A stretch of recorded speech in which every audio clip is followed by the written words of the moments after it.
Bună, dragilor! Am revenit cu un nou tutorial în care am să realizez un tablou cu tehnica puring și rășină epoxidică. Pentru acesta am folosit următoarele materiale: vopsele acrilice de diferite culori, negru, alb și culori metalizate. Mai avem nevoie de mediu, ulei de silicon, apă și rășină epoxidică.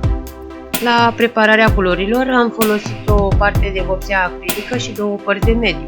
După omogenizarea culorilor, am adăugat 3-4 picături de ulei de silicon în fiecare culoare, în afară de culoarea albă, care a avut rolul de culoare de bază.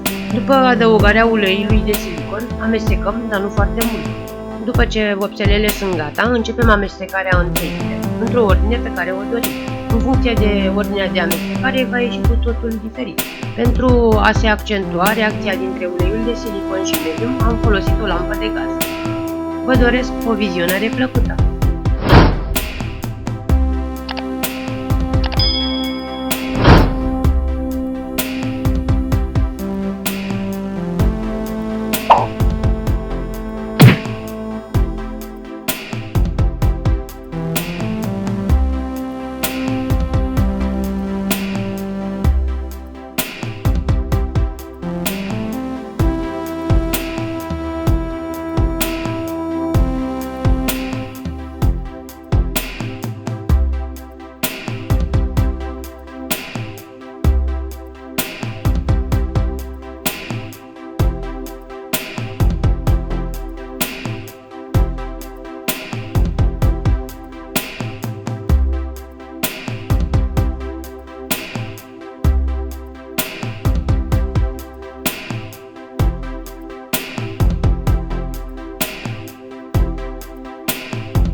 După ce tabloul s-a uscat, putem aplica rășina epoxidică.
Dragilor, aici se încheie acest tutorial.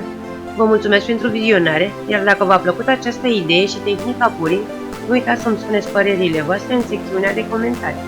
Dacă vă place conținutul canalului meu, abonați-vă și nu uitați să activați clopoțelul. Vă îmbrățișez cu drag și ne auzim cât de curând la următorul tutorial.